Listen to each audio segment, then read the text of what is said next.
नमो भगवते वासुदेवाय। जय श्री हरि। भक्तों, आज रसपान करेंगे शनिचरी अमावस्या की व्रत कथा। हिंदू धर्म में अमावस्या तिथि का विशेष महत्व है। मान्यता है कि इस दिन पवित्र नदी में स्नान करने के बाद दान करना अत्यंत शुभ फलदायी माना गया है। इस समय चैत्र का महीना चल रहा है। चैत्र महीने की अमावस्या बहुत खास मानी गई है। इस बार चैत्र अमावस्या शनिवार के दिन पड़ रहा है, यानी इस अमावस्या को शनि अमावस्या कहा जाएगा। मान्यता है कि इस दिन शनिदेव की पूजा अर्चना करने से शनि की 7.5 व ढैया के अशुभ प्रभावों से राहत मिलती है। भक्तों, आपको बता दें कि साल 2025 में चैत्र अमावस्या या शनि अमावस्या 29 मार्च को मनाई जाएगी। तो शनि अमावस्या के दिन शनि भगवान की कृपा प्राप्त करने के लिए शनि संबंधित वस्तुओं जैसे लोहा, तेल व काले वस्त्र आदि दान करने चाहिए। इस दिन काले तिल का दान व उड़द की दाल का दान करने से शनिदेव प्रसन्न होते हैं, ऐसी मान्यता है। आज के दिन भक्तों, शनि भगवान को काले तिल व सरसों का तेल अर्पित करना चाहिए। इस दिन पितरों की आत्मा की शांति के लिए पूजा पाठ व पिंडदान करना चाहिए। शनि मंत्र ओम शनि शनिश्चराय नमः का जाप करना चाहिए। भक्तों, अब रसपान करेंगे शनि अमावस्या की व्रत कथा। हे भगवान, आपकी इस पावन कथा को कहने वाले और श्रद्धा पूर्वक इस कथा को सुनने वाले सभी भक्तों पर अपनी कृपा सदा सर्वदा बनाए रखे, यही आपसे प्रार्थना है। प्रेम से बोलिए हर हर महादेव। माता पार्वती की जय। लक्ष्मीपति विष्णु भगवान जी की जय। जय शनिदेव, जय श्री गणेश। तो विभिन्न पुराणों में वर्णित कथा के अनुसार सूर्य देव के 2 पत्नी थी, संज्ञा और छाया। संज्ञा भगवान विश्वकर्मा की पुत्री थी। जब इनका विवाह सूर्य देव से हुआ तो वह सूर्य के तेज को सह नहीं पा रही थी। एक दिन संज्ञा अपने प्रतिरूप छाया को ले आई और उसे अपनी जगह रहने के लिए कह दिया। छाया सूर्य देव की पत्नी बनकर रहने लगी। दूसरी ओर संज्ञा खुद धरती पर अस्वरूप में आकर विचरण करने लगी। सूर्य देव के तेज को छाया भी सह न पा रही थी। एक दिन जब छाया के पास संतान प्राप्ति की इच्छा से आए तो उनके तेज को देखकर छाया का रंग काला पड़ गया और वह गर्भवती हो गई। छाया के पुत्र के रूप में भगवान शनिदेव का जन्म हुआ। जिस दिन शनिदेव का जन्म हुआ उस दिन शनिवार और अमावस्या तिथि थी, इसलिए शनि अमावस्या का धार्मिक दृष्टि से विशेष महत्व है। भक्तों, शनिदेव को देखकर सूर्यदेव को क्रोध आया क्योंकि उनका रंग श्याम था। सूर्यदेव ने संज्ञा से कहा कि यह मेरा पुत्र नहीं हो सकता है। इसके बाद सूर्यदेव को यह भेद पता चल गया कि उनकी पत्नी की जगह काफी समय से छाया रह रही है। सूर्यदेव इस सत्य को जानकर और भी क्रोधित हुए और संज्ञा एवं शनिदेव को छोड़कर अपनी पहली पत्नी संज्ञा की तलाश में चले गए। शनिदेव जब बड़े हुए तो उन्होंने स्वयं को सूर्यदेव से भी अधिक प्रभावशाली और ताकतवर बनाने का प्रण किया और भगवान शिव की तपस्या करने लगे। शिव जी ने शनिदेव की तपस्या से प्रसन्न होकर शनिदेव को ग्रहों में न्यायाधीश और दंडाधिकारी का पद प्रदान किया। शिव जी ने यह भी वरदान दिया कि हे शनि, 9 ग्रहों में तुम्हारा विशेष स्थान और सम्मान होगा। तुम्हारे न्याय से तीनों लोकों में कोई भी नहीं बचेगा। तुम सभी जीवों के कर्मों को देखते हुए न्याय करोगे। शिव जी से वरदान पाकर शनिदेव 9 ग्रहों में विराजमान हो गए और पूजित हुए। शनि अमावस्या के दिन शनि की कथा का पाठ करना सुनना बहुत शुभ फलदायी होता है, जो कर्मों से उच्च पद दिलाने की प्रेरणा देता है। प्रेम से बोलिए जय शनिदेव। ये शनि महाराज आपकी इस पावन कथा को कहने वाले और सुनने वाले भक्तों पर अपनी कृपा सदा बनाए रखे। जय शनिदेव। भक्तों, आप सुनते हैं अमावस्या की व्रत कथा। एक बार धनवती ने अपने पति देव स्वामी से कहा, स्वामी, आपका ध्यान स्वतः इस ओर नहीं गया कि हमारी पुत्री गुणवती अब विवाह योग्य हो गई है। अब समय आ गया है कि आप उसके लिए एक अच्छा सा वर ढूंढें। अपनी पत्नी की बात सुनकर देवस्वामी बोला, हाँ धनवती, तुमने ठीक कहा। मेरा तो इस ओर ध्यान ही नहीं गया कि अब हमारी पुत्री युवा हो गई है। सचमुच मुझे उसके विवाह की चिंता करनी चाहिए।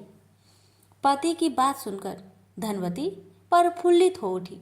अब देवस्वामी पुत्री गुणवती के लिए अवश्य अच्छा सा वर ढूंढ लाएंगे। देवस्वामी ने विचार किया कि पुत्री के लिए वर की खोज शुरू करने से पहले किसी अच्छे ज्योतिषी से गुणवती की कुंडली दिखाकर पूछ लेना चाहिए कि उसके लिए किस प्रकार का वर उत्तम रहेगा। अपने विचार को कार्य रूप देने के लिए देवस्वामी गुणवती की कुंडली लेकर प्रसिद्ध ज्योतिषी के पास पहुंचा। बोला, महाराज कृपया बताइए, मेरी पुत्री के लिए किस प्रकार का वर उचित रहेगा और उसे मैं किस दिशा में तलाश करूं। तो स्वामी ज्योतिषी कुछ कहते कहते रुक गए। हाँ महाराज कहिए, देवस्वामी ने उत्सुक होकर पूछा। ज्योतिषी ने कहा, देवस्वामी अच्छा होगा कि तुम अपनी पुत्री का विवाह त्याग दो। लेकिन क्यों महाराज? ज्योतिषी की बात सुनकर देवस्वामी हतप्रभ रह गया। ज्योतिषी ने गंभीर स्वर में कहा, क्योंकि सप्तपदी होते होते तुम्हारी पुत्री विधवा हो जाएगी। ज्योतिषी की बात सुनकर देवस्वामी काफी गंभीर और उदास हो गया। उसने ज्योतिषी से इस विपदा का निवारण का उपाय पूछा। तब ज्योतिषी ने बताया, सिंगल द्वीप में भगवान विष्णु के भक्त सोमा नाम की एक धोबिन रहती है, जिसका पुण्य गुणवती की इस संकट को समाप्त कर सकता है। यदि वह गुणवती के विवाह के समय उपस्थित रहे तो वह सप्तपदी के समय गुणवती को विधवा होने से बचा सकती है। देवस्वामी जब घर लौटा तो उसने अपनी पत्नी और पुत्री को इस विडंबना के बारे में बताया। पिता की बात सुनकर गुणवती ने कहा, पिताजी मैं सोमा के पास जाऊंगी और उसकी सेवा कर उसके पुण्य के प्रताप से अपना भविष्य सुधारूंगी, अन्यथा वही सारा जीवन व्यतीत कर दूंगी। कोई और विकल्प न देखकर देवस्वामी को भी अपनी प्रिय पुत्री का आग्रह स्वीकार करना पड़ा। उसने अपने सबसे छोटे पुत्र शील स्वामी को गुणवती के साथ भेज दिया। दोनों सिंगल द्वीप के लिए चल पड़े। समुद्र तट पर पहुंचकर वे ठिठक गए। उन्हें समझ में नहीं आ रहा था कि कैसे समुद्र पार करके सिंगल द्वीप पहुंचा जाए। बड़ी देर तक भटकने के बाद थक हार कर वे दोनों एक बट वृक्ष के नीचे जा बैठे। वे दोनों अत्यंत भूखे प्यासे थे। वे दोनों जिस वृक्ष के नीचे बैठे थे उस वृक्ष के ऊपर एक गिद्ध का घोंसला था। गिद्ध अपने बच्चों के लिए भोजन की तलाश में गया था। बच्चे घोंसले में ही थे और गुणवती और शील स्वामी की दशा देखकर दुखी हो रहे थे।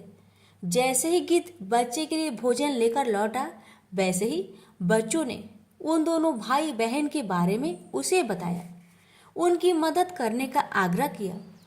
अपने बच्चों का आग्रह सुन गिद्ध पसीज उठा और उसने गुणवती तथा शील स्वामी को अपने पंखों पर बैठाकर सिंगल द्वीप में सोमा के घर के निकट पहुंचा दिया। सिंगल द्वीप में सोमा के घर के निकट पहुंचकर गुणवती विचार करने लगी।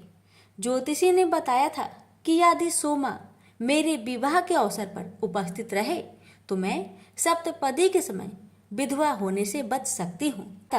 सोमा को प्रसन्न करके ही साथ चलने का आग्रह किया जा सकता है। यह विचार कर दोनों भाई बहन ने पास में ही एक झोपड़ी बनाई, उसमें रहने लगे। सोमा नित्य प्रतः भगवान विष्णु की आराधना किया करती थी। उसके जागने से पूर्व ही उसकी बहुएं उसकी पूजा स्थल को लीप पोत कर संवार दिया करती थी। अब गुणवती ने सोमा की बहुओं से पहले ही जागकर सोमा के पूजा स्थल को लीप पोत कर संवारना शुरू कर दिया। सोमा का ध्यान शीघ्र ही इस ओर गया कि मेरी पूजा स्थल जिस ढंग से संवारा जाता है उस ढंग से मेरी बहुएं कभी नहीं संवारती। सोमा धोबन ने बहुत सोच विचार कर अपनी बहुओं से पूछा। उन्होंने झूठ बोल दिया कि हम लोग ही यही काम करते हैं।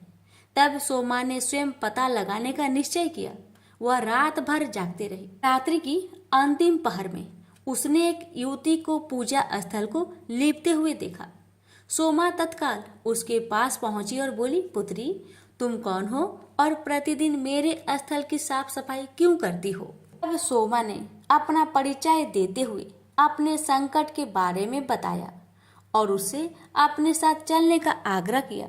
गुणवती की सेवा भावना देखकर सोमा का मन द्रवित हो उठा। वह गुणवती के साथ चलने के लिए तैयार हो गई। शुभ मुहूर्त पर गुणवती का विवाह समारोह प्रारंभ हुआ। सप्तपदी पूर्ण होते होते वर अचेत होकर गिर पड़ा। तत्काल उसकी मृत्यु हो गई।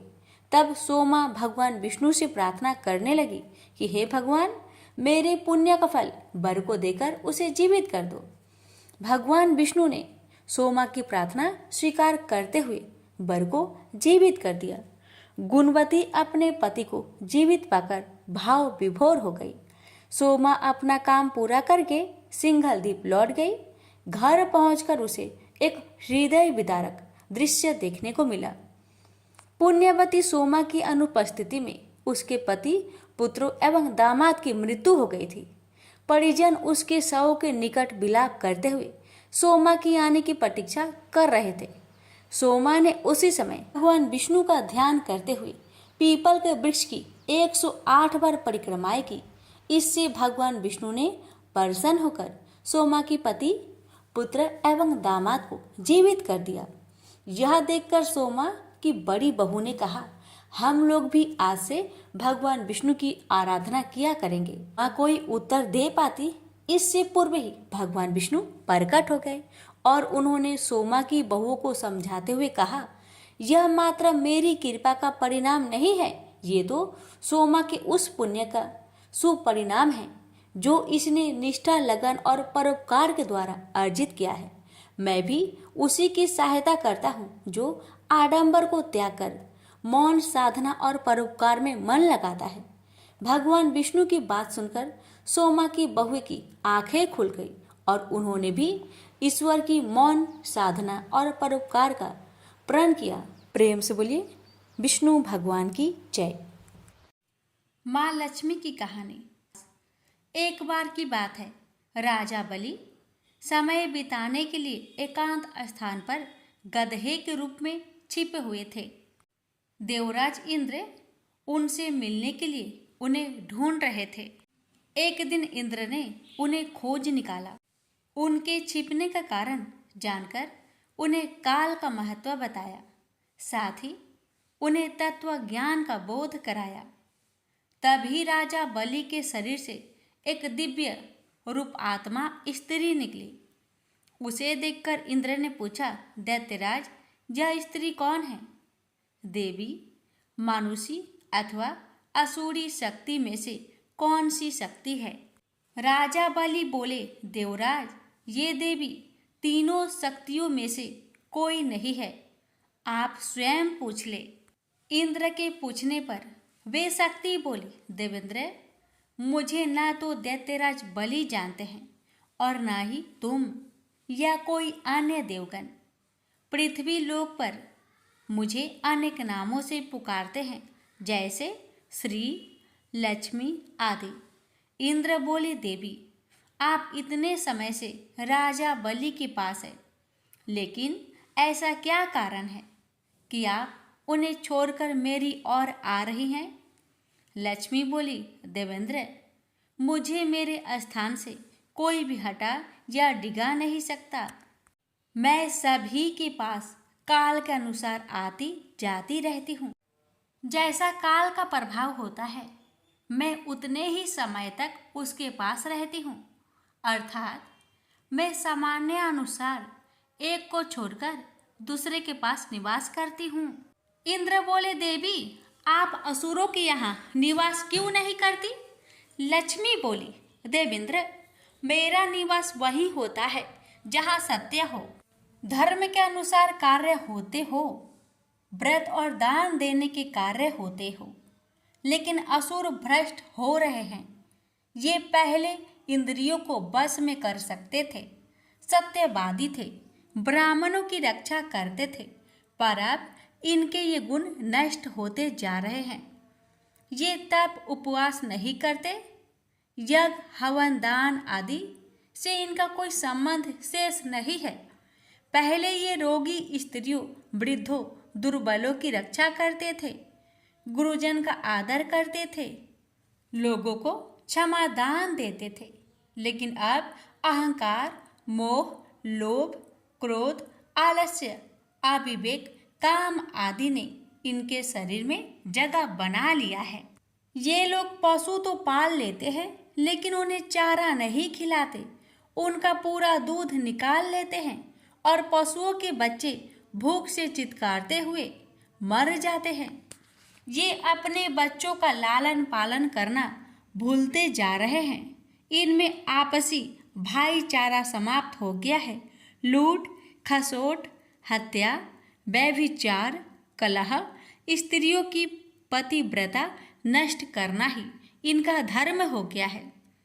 सूर्योदय के बाद तक सोने के कारण स्नान ध्यान से ये विमुख होते जा रहे हैं। इसलिए मेरा मन इनसे उचट गया है।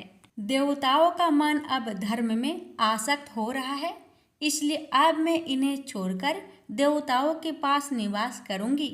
मेरे साथ श्रद्धा, आशा, क्षमा, जया, शांति, संतति, धृति और विजिति ये 8 देवियां भी निवास करेगी। देवेंद्र, अब आपको ज्ञात हो गया होगा कि मैंने इन्हें क्यों छोड़ा है। साथ ही आपको इनके अवगुणों का भी ज्ञान हो गया होगा। तब इंद्र ने लक्ष्मी जी को प्रणाम किया और उन्हें आदर सहित स्वर्ग ले गए। प्रेम से बोलिए लक्ष्मी माता की जय। हे लक्ष्मी माता, आपकी कथा कहने वाले, सुनने वाले, हुक्कार भरने वाले सभी भक्तों पर अपनी कृपा सदा सर्वदा बनाए रखना। भगवान शिव कहते हैं, पार्वती अब मैं 7वें अध्याय का महात्म्य बतलाता हूँ, जिसे सुनकर कानों में अमृत राशि भर जाती है। पाटलिपुत्र नामक एक दुर्गम नगर है, जिसका गोपुर द्वार बहुत ही ऊंचा है। उस नगर में शंकुकर्ण नामक एक ब्राह्मण रहता था। उसने वैश्या वृत्ति का आश्रय लेकर बहुत धन कमाया, किंतु न तो कभी पितरों का तर्पण किया और न देवताओं का पूजन ही। वह धनोपार्जन में तत्पर होकर राजाओं को ही भोज दिया करता था। एक समय की बात है, उस ब्राह्मण ने अपना चौथा विवाह करने के लिए पुत्रों और बंधुओं के साथ यात्रा की। मार्ग में आधी रात के समय जब वह सो रहा था, एक सर्प ने कहीं से आकर उसकी बाह में काट लिया। उसके काटते ही ऐसी अवस्था हो गई कि मणि मंत्र और औषधि आदि से भी उसके शरीर की रक्षा अध्ययन जान पड़ी। तत्पश्चात कुछ ही क्षणों में उसके प्राण पेखरू उड़ गए। फिर बहुत समय के बाद वह प्रेत सर्प योनि में उत्पन्न हुआ। उसका चित्त धन की वासना में बंधा था। उसने पूर्व वृत्तांत को स्मरण करके सोचा, मैंने जो घर के बाहर करोड़ों की संख्या में अपना धन गार रखा है, उससे इन पुत्रों की वंचित करके स्वयं ही उसकी रक्षा करूंगा। एक दिन सांप की योनि से पीड़ित होकर पिता ने स्वप्न में अपने पुत्र के समक्ष आकर अपना मनोभाव बताया। तब उसके निरंकुश पुत्रों ने सवेरे उठकर बड़े विस्मय के साथ एक दूसरे से स्वप्न की बात कही। उनमें से मझला पुत्र कुदाल हाथ में लिए घर से निकला और जहां उसके पिता सर्प योनि धारण करके रहते थे, उस स्थान पर गया। यद्यपि उसने धन के स्थान के ठीक ठीक पता नहीं था, तो भी उसने चिन्हों से उसका ठीक निश्चय कर लिया और लोभ बुद्धि से वहां पहुंचकर बाबी को खोदना आरंभ किया। तब उस बाबी से बड़ा भयानक सांप प्रकट हुआ और बोला, ओ मूर्ख, तू कौन है? किस लिए आया है? क्यों बिल खोद रहा है? अथवा किसने तुझे भेजा है? ये सारी बातें मेरे सामने बता। पुत्र बोला, मैं आपका पुत्र हूँ, मेरा नाम शिव है। मैं रात्रि में देखे हुए सपने से विस्मित होकर यहाँ स्वर्ण लेने कौतूहल से आया हूँ। पुत्र की यह लोक निंदित वाणी सुनकर वह साफ हंसता हुआ उच्च स्वर से इस प्रकार स्पष्ट वचन, यदि तू मेरा पुत्र है तो मुझे शीघ्र ही बंधन से मुक्त कर। मैं पूर्व जन्म के गारे हुए धन के ही लिए सर्प योनि में उत्पन्न हुआ हूँ। पुत्र ने पूछा, पिताजी आपकी मुक्ति कैसे होगी, इसका उपाय मुझे बताए, क्योंकि मैं इस रात में सब लोगों को छोड़कर आपके पास आया हूँ। पिता ने कहा, बेटा गीता के अमृतमयी 7वें अध्याय को छोड़कर मुझे मुक्त करने में तीर्थ, दान, तप और यज्ञ भी सर्वथा समर्थ नहीं है। केवल गीता का 7वां अध्याय ही प्राणियों को जरा, मृत्यु आदि दुखों को दूर करने वाला है। पुत्र मेरे श्राद्ध के दिन 7वें अध्याय का पाठ करने वाला ब्राह्मण को श्रद्धा पूर्वक भोजन कराओ, इससे निसंदेह मेरी मुक्ति हो जाएगी। वत्स अपनी शक्ति के अनुसार पूर्ण श्रद्धा के साथ वेद विद्या में प्रवीण अन्य ब्राह्मणों को भी भोजन कराना। सर्प योनि में पड़े हुए पिता के यह वचन सुनकर पुत्रों ने उसकी आज्ञा के अनुसार तथा उससे भी अधिक किया। तब शंकुकर्ण ने अपने सर्पधारी को त्याग कर दिव्य देह धारण किया और सारा धन पुत्रों के अधीन कर दिया। पिता ने करोड़ों की संख्या में जो धन बांट कर दिया था, उससे वे सदाचारी पुत्र बहुत प्रसन्न हुए। उनकी बुद्धि धर्म में लगी हुई थी, इसलिए उन्होंने बावली, कुआं, पोखरा, यज्ञ तथा देव मंदिर के लिए उस धन का उपयोग किया और अन्य शाला भी बनवाई। तत्पश्चात 7वें अध्याय का सदा जप करते हुए उन्होंने मोक्ष प्रदान किया। पार्वती, यह तुम्हें 7वें अध्याय का महात्म्य बताया, जिसके श्रवण से मानव सब पातकों से मुक्त हो जाता है। प्रेम से बोलिए हर हर महादेव, माता पार्वती की जय। भगवान शिव कहते हैं, देवी अब 8वें अध्याय का महात्म्य सुनो, उसके सुनने से तुम्हें बड़ी प्रसन्नता होगी। लक्ष्मी जी के पूछने पर भगवान विष्णु ने उन्हें इस प्रकार 8वें अध्याय का महात्म्य बतलाया था। दक्षिण में आमर्द कपूर नामक एक प्रसिद्ध नगर है। वहाँ भाव शर्मा नामक एक ब्राह्मण रहता था, जिसने वैश्या को पत्नी बनाकर रखा था। वह मांस खाता, मदिरा पीता, साधुओं का धन चुराता, पराया स्त्री से व्यभिचार करता और शिकार खेलने में दिलचस्पी रखता था। वह बड़े भयानक स्वभाव का था और मन में बड़े बड़े हौसले रखा था। एक दिन मदिरा पीने वाला का सामान जुटा था, उसमें भाव शर्मा भर पेट ताड़ी पी खूब गले तक उसे चढ़ाया। अतः अजी नर अत्यंत पीड़ित होकर उस पापात्मा कालवश मर गया और बहुत बड़ा तार का वृक्ष हुआ। उसकी घनी और ठंडी छाया का आश्रय लेकर ब्रह्म राक्षस भाव को प्राप्त हुआ। कोई पति पत्नी वहां रहा करते थे। उनके पूर्व जन्म की घटना इस प्रकार है। एक कुशीबल नामक ब्राह्मण था, जो वेद वेदांग के तत्वों का ज्ञाता, संपूर्ण शास्त्रों के अर्थ का विशेषज्ञ और सदाचारी था। उसकी स्त्री का नाम कुमति था। वह बड़े खोटे विचार की थी। वह ब्राह्मण विद्वान होने पर भी अत्यंत लोभवश अपनी स्त्री के साथ प्रतिदिन भैंस, काल पुरुष और घोड़े आदि बड़े दोनों का ग्रहण किया करता था, परंतु दूसरे ब्राह्मणों को दान में मिली हुई कौड़ी भी नहीं देता था। वे ही दोनों पति पत्नी कालवश मृत्यु को प्राप्त होकर ब्रह्म राक्षस हुए। वे उसी तार वृक्ष के पास आए और उसके मूल भाग में विश्राम करने लगे। इसके बाद पत्नी ने पति से पूछा, नाथ, हम लोगों का यह महान दुख कैसे दूर होगा तथा इस ब्रह्म राक्षस योनि से किस प्रकार दोनों की मुक्ति होगी?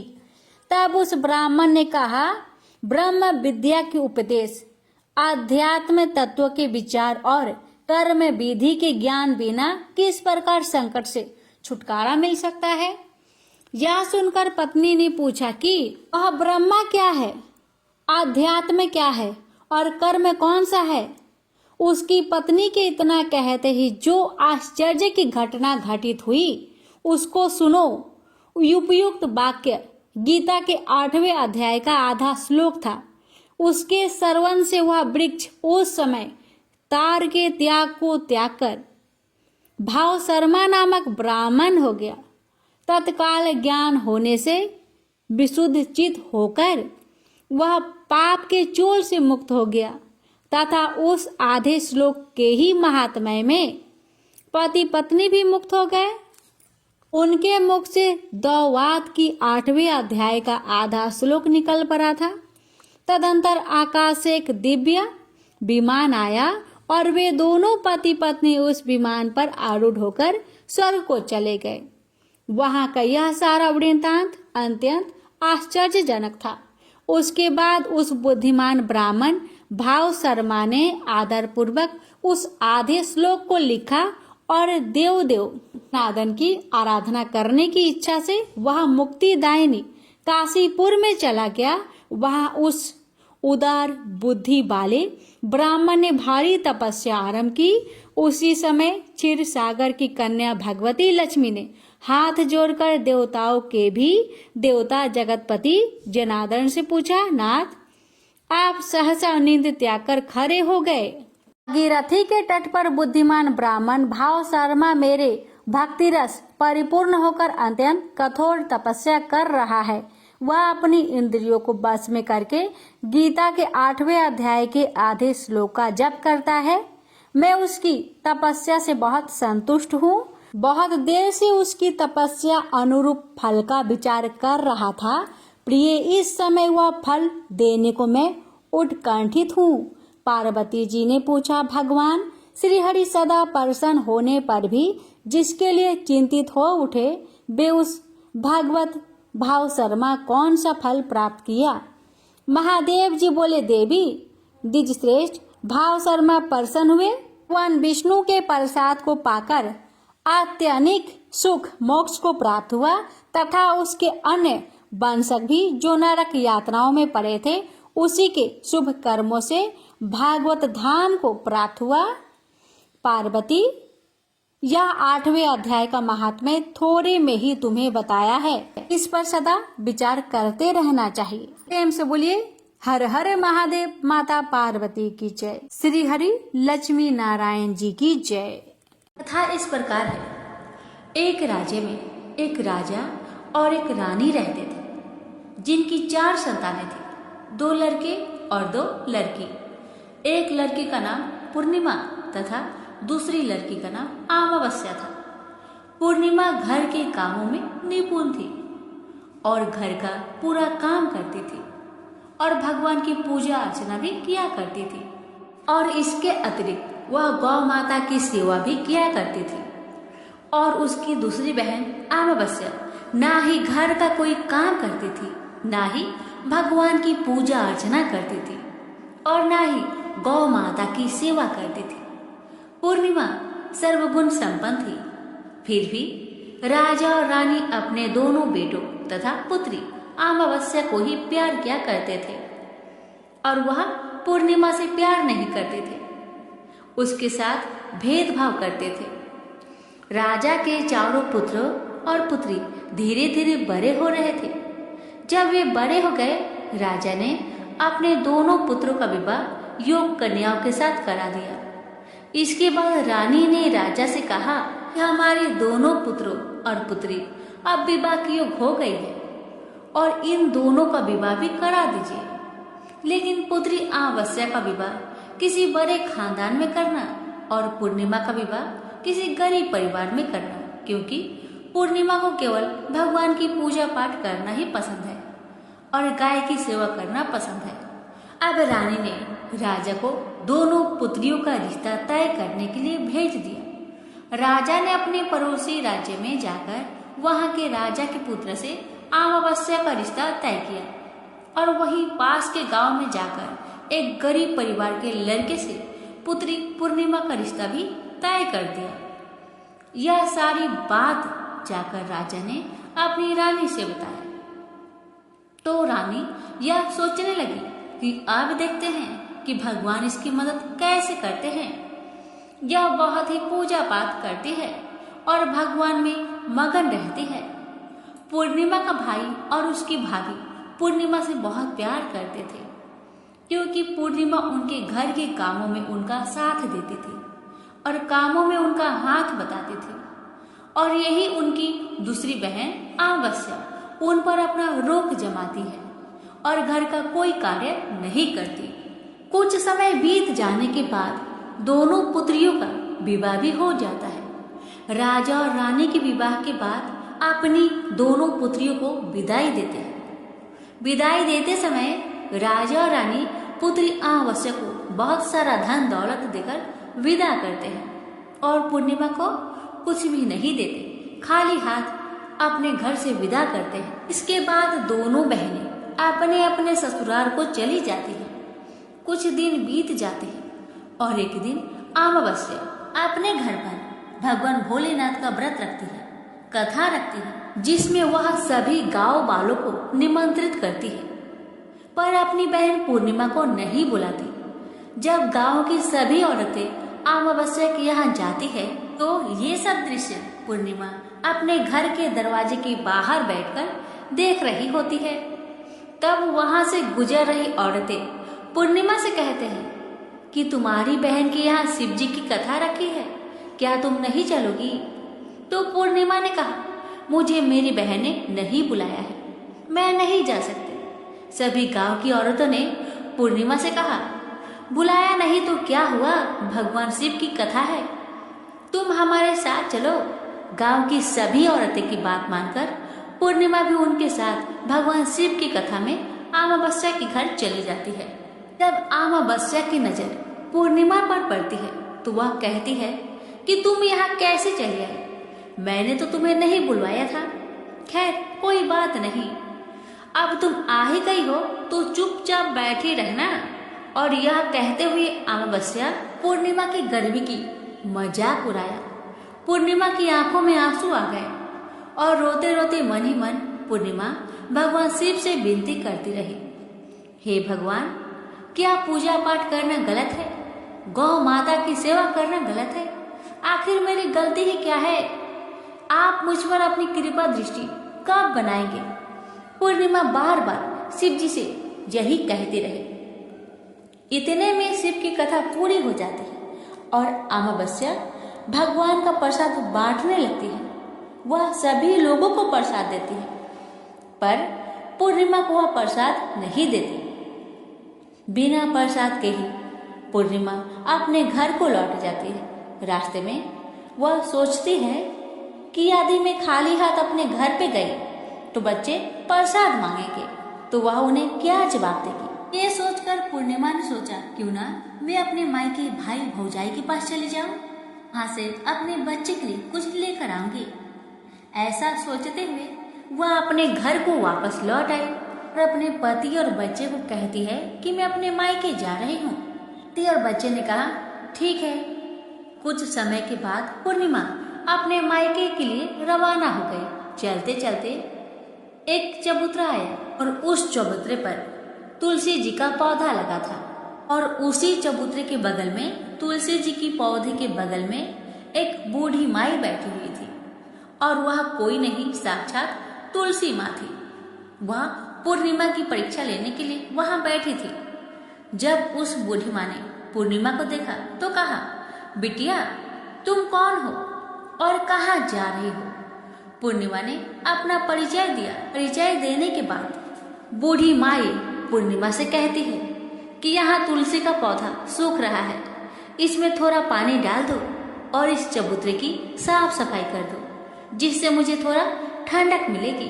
पूर्णिमा ने कहा, ठीक है माँ, मैं तुलसी में पानी डाल देती हूँ और यहाँ की साफ सफाई भी कर देती हूँ। पूर्णिमा ने साफ सफाई करने के बाद माँ को भी नहला दिया और नहलाने के बाद बूढ़ी माई की सेवा भी की, उनकी पैर दबाए और फिर पूर्णिमा ने कहा, माँ और मैं आपकी क्या सेवा करूँ, बताइए।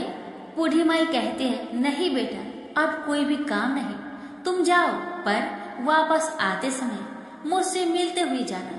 पूर्णिमा ने बूढ़ी माँ से कहा, ठीक है माँ, जब मैं आऊंगी आपसे जरूर मिलूंगी। कुछ दूर आगे चलने के बाद एक शिव मंदिर आई।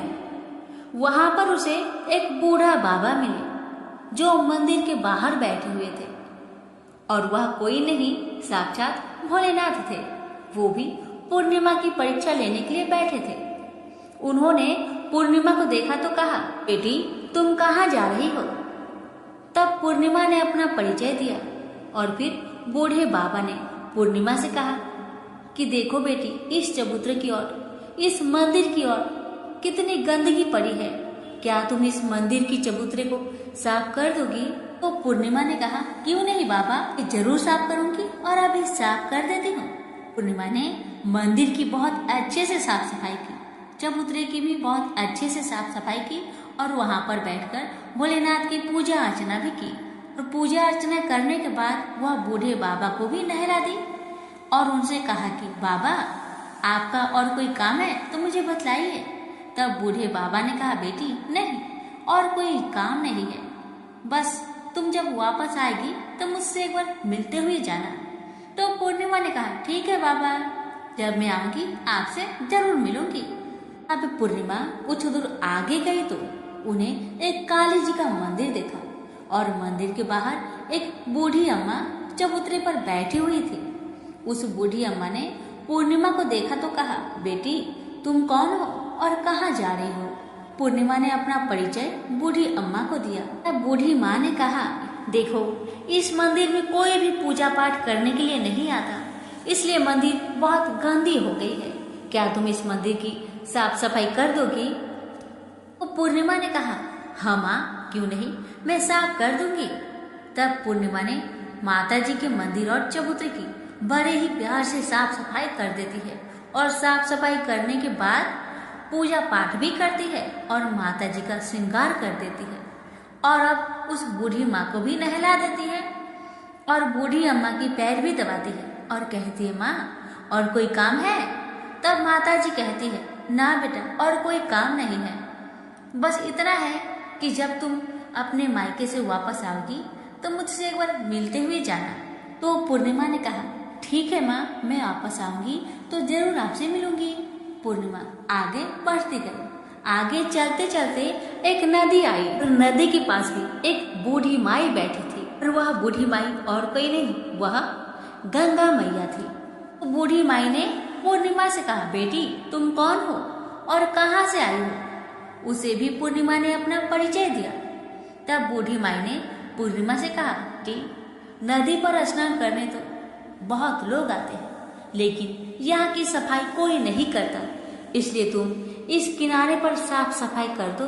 पूर्णिमा कहती है, ठीक है माँ, मैं अभी साफ सफाई कर देती हूँ, और उस बूढ़ी अम्मा के पैर भी दबाती है और कहती है, माँ जी और कोई काम हो तो मुझे बतलाइए।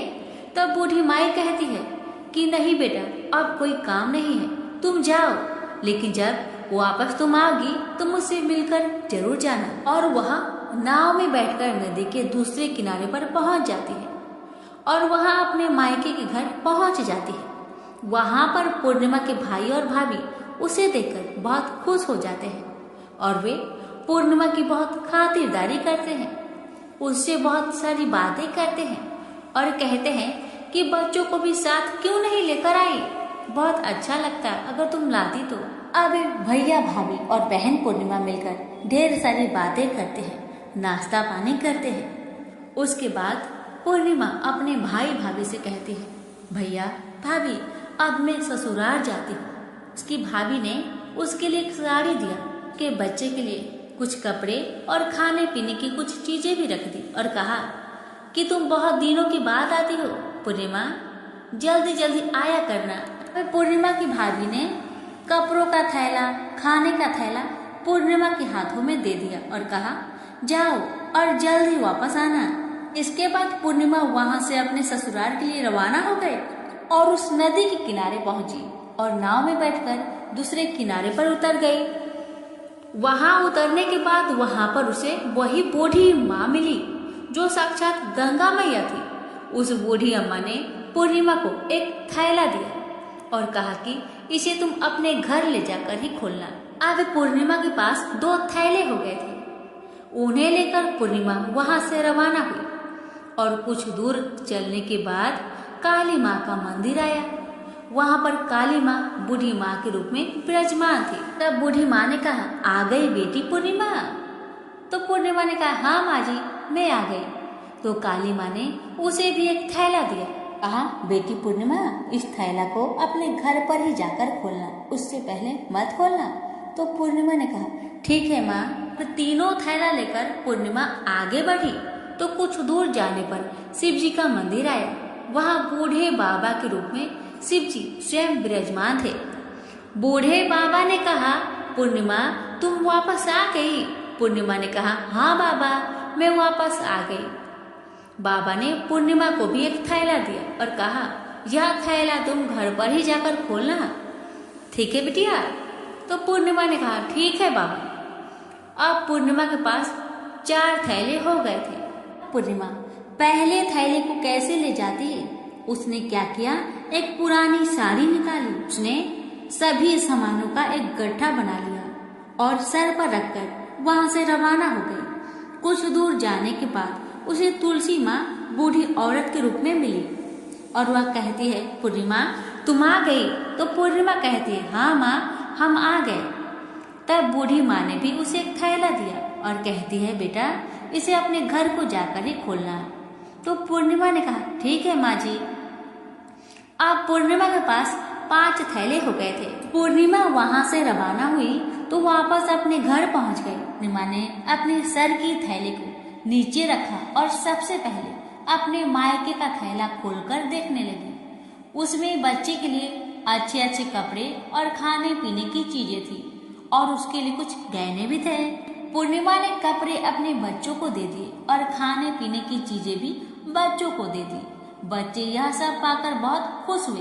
अब पूर्णिमा ने दूसरा थैला खोला जो कि उसे गंगा मैया ने दिया था। उसमें ढेर सारे हीरे जवाहरात, सोना चांदी आदि था।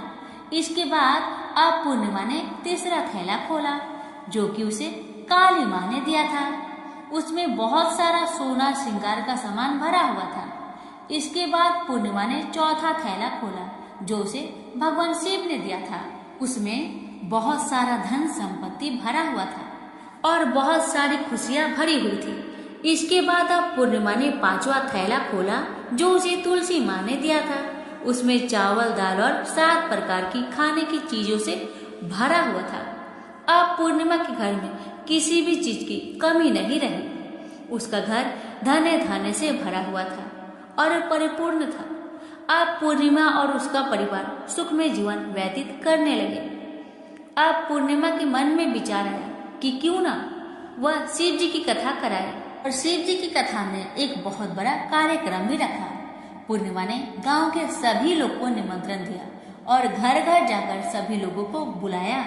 पूर्णिमा अपनी बहन अमावस्या के घर भी गई और अमावस्या को भी शिव जी की कथा के लिए उसके घर में उसे बुलाया। जब अमावस्या पूर्णिमा के घर शिव जी की कथा में आई तो उसने देखा कि पूर्णिमा के घर में किसी भी चीज की कोई कमी नहीं है। इतना सारा धन दौलत देखकर अमावस्या आश्चर्यचकित हो गई।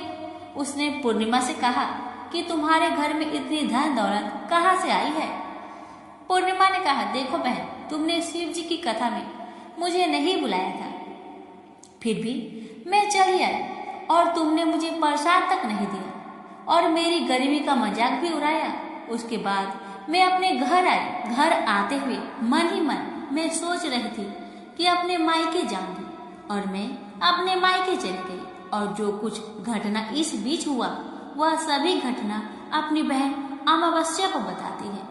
तो अमावस्या कहती है कि तुम भी मुझे प्रसाद मत दो और मुझे डांटो, लेकिन पूर्णिमा ने कहा कि यह तो भगवान का प्रसाद है, मैं तो सबको दूंगी और तुम्हें भी दूंगी। फिर भी अमावस्या ने प्रसाद नहीं लिया और वह सीधे अपने घर को चली गई और घर जाकर अपने बच्चे और पति से कहती है, मैं अपने मायके जा रही हूँ। इतना कहकर अपने मायके को निकल गई। रास्ते में भी चलते चलते तुलसी माँ मिली जो चबूतरे पर बूढ़ी माँ के रूप में बैठी थी। बूढ़ी माँ ने अमावस्या से कहा, बेटी तुम कौन हो और कहाँ जा रही हो? अमावस्या ने अपना परिचय दिया। बूढ़ी माँ ने कहा, बेटी यह तुलसी का पौधा सूख रहा है, इसमें थोड़ा सा पानी डाल दो और इस चबूतरे की साफ सफाई कर दो। पर इस पर अमावस्या ने कहा, बुढ़िया तुझे दिखाई नहीं दे रहा, मैं इतनी महंगी साड़ी पहन रखी हूँ और यह गंदी हो जाएगी। ऐसा कहकर वहां से आगे चली गई और आगे जाने पर उसे भगवान शिव मिले, जिसे भी उसने ऐसा ही कहा। उसके बाद आगे जाने पर उसे काली माँ मिली, जिसे भी उसने यही सारी बातें कही। और आगे जाने पर उसे गंगा माँ मिली, जिसे भी उसने यही सब कहा और आगे चली गई। इसके बाद अमावस्या जब नाव में बैठने लगी तो फूलों की जगह कांटे भरे हुए थे जो उनके पैर में चुभ रहे थे। किनारे पर उतरकर वहां से वह मायके चली गई। उसके भैया भाभीियों ने उसे आते हुए देखा तो मन ही मन कहने लगे, काम की ना काज के, 2.5 मन अनाज के। अब आ गई है तो ठीक है, पूर्णिमा तो हमारे कामों में हाथ बटाती थी, यह कोई काम करेगी तो नहीं। भाभी ने अमावस्या के लिए खाना बनाया। अमावस्या ने खा पीकर वहीं पे सो गई। जब सुबह हुआ तो वह उठी और अपने भैया भाभी से कहा कि मैं ससुराल जा रही हूँ। उन्होंने कहा, ठीक है जाओ। अमावस्या बोली, पूर्णिमा को तो तुमने एक थैला भी दिया था और मुझे कुछ नहीं दोगे। तो भाई ने भाभी से कहा कि तुम घर जाओ, थैले तुम्हारे घर में पहुंच जाएंगे। फिर अमावस्या वहां से निकलकर नदी के किनारे पहुंची। वहां गंगा मैया बूढ़ी औरत के रूप में बैठी हुई थी। बूढ़ी माँ ने कहा, आ गई बेटी? तो उसने कहा, हाँ माँ मैं आ गई। इसके साथ ही उसने कहा कि तुमने तो पूर्णिमा को एक थैला दिया था और मुझे थैला नहीं दोगी। तो बूढ़ी अम्मा ने कहा, तुम घर जाओ, तुम्हारे घर में थैला पहुंच जाएगा। इसके बाद आगे जाने पर उसे काली माता मिली, जिसने भी अमावस्या को यही कहा। आगे जाने पर उसे भगवान शिव मिले, उन्होंने भी वही बात कही। अब आगे जाने पर तुलसी माता मिली।